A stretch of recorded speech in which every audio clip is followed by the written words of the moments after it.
G20 summit है क्या, और इस समिट में ये सारे नेता आखिर क्या करने के लिए आए हैं? देखिए, भारत का जो आम आदमी है, आम नागरिक है, वो आज भी ये सोचता होगा कि ये सारे लोग आए तो हैं, बड़ी अच्छी बात है, लेकिन ये क्यों आए हैं और क्या करेंगे ये आने के बाद?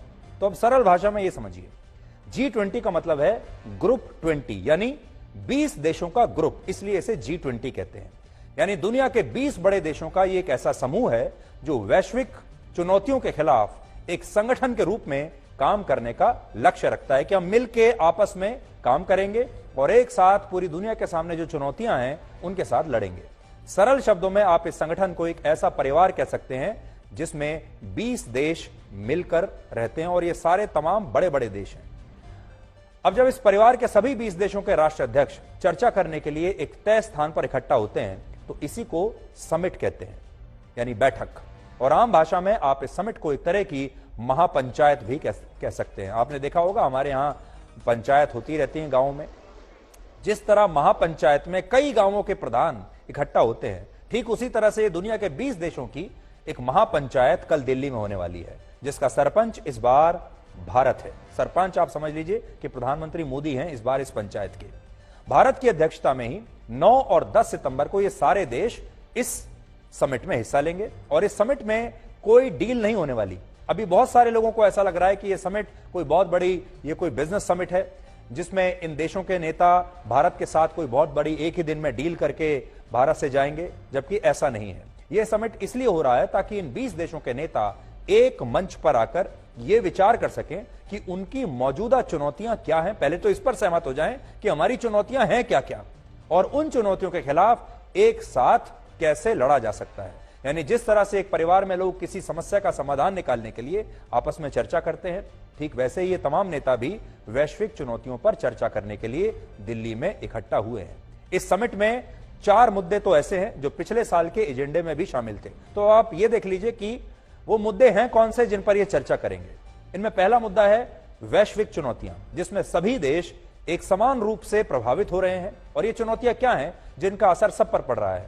ये चुनौतियां हैं रशिया और यूक्रेन युद्ध का प्रभाव, और इसकी वजह से पैदा हो रहा ऊर्जा का संकट, अनाज का संकट, और इससे प्रभावित होती ग्लोबल सप्लाई चेन। आपने देखा होगा इस युद्ध की वजह से खास तौर पर यूरोप तो बहुत ही मुश्किल में है, वहां बिजली का संकट हो गया है, अनाज का संकट हो गया है, और उनके ऊपर बहुत बुरा प्रभाव इसका पड़ रहा है। सप्लाई चेन टूट गई है।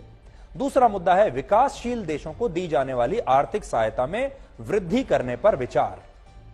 तो अभी क्या होता है कि जो गरीब देश हैं, जो विकासशील देश हैं, जो डेवलपिंग इकोनॉमीज हैं, उन्हें अभी और आगे विकसित होने में समय लग रहा है, लेकिन उन्हें रिसोर्सेज चाहिए, उन्हें पैसा चाहिए, ताकि पूरा एक समय ऐसा है जब पूरा की पूरी जो दुनिया है, विश्व है, वो एक समान हो जाए, सब जगह विकास पहुंच जाए। और यह जिम्मेदारी है विकसित देशों की।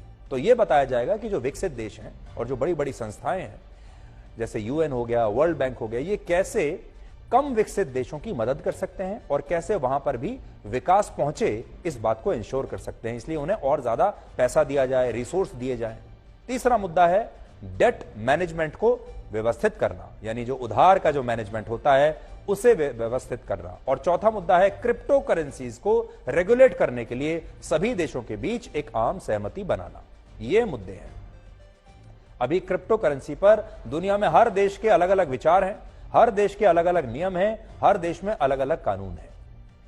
ये मुद्दे पिछले साल की बैठक में भी थे, लेकिन क्योंकि इस बार के समिट का सरपंच भारत है, इसलिए भारत ने G20 के फ्रेमवर्क में अपनी तरफ से 3 मुद्दों को इस समिट के एजेंडे में और शामिल किया है। अब ये कौन से मुद्दे हैं जिन्हें भारत दुनिया के सामने पेश करना चाहता है? पहला मुद्दा है ग्रीन डेवलपमेंट और क्लाइमेट चेंज का। क्लाइमेट चेंज पर G20 में पहले भी चर्चा हुई है, लेकिन भारत इस मुद्दे को एक नई अप्रोच के साथ दुनिया के सामने लेकर आया है, जिसे उसने लाइफ का नाम दिया है, LIFE, लाइफ का नाम उसने दिया है। और भारत ये ग्रीन डेवलपमेंट और जलवायु परिवर्तन पर खास तौर पर जोर देना चाहता है। भारत का कहना है कि वो इन देशों के साथ ऐसे विकास को अपनाने का लक्ष्य रखता है जिसमें प्रकृति का भी ध्यान रखा गया हो और जो सस्टेनेबल डेवलपमेंट पर केंद्रित हो।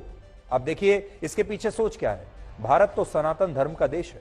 सनातन धर्म का मतलब क्या है? सनातन धर्म में हम प्रकृति में भगवान देखते हैं, हम तमाम जीव जंतुओं में भगवान का रूप देखते हैं, ईश्वर का रूप देखते हैं। हम प्रकृति में, नदियों में, जल में, सूर्य में सब जगह भगवान का रूप देखते हैं, पहाड़ों में भगवान का रूप देखते हैं। इसलिए हम चाहते हैं कि प्रकृति को प्रोटेक्ट किया जाए। दूसरा मुद्दा है डिजिटल पब्लिक इंफ्रास्ट्रक्चर का, जिसमें भारत का यूपीआई है, जिसे पूरी दुनिया में सबसे शक्तिशाली ऑनलाइन पेमेंट सिस्टम माना जाता है। और आप में से ज्यादातर लोग इस यूपीआई का अभी इस्तेमाल कर रहे होंगे जब आप अपने फोन के जरिए आजकल किसी भी चीज की पेमेंट कर देते हैं। इस मामले में भारत पूरी दुनिया में सबसे आगे निकल गया है।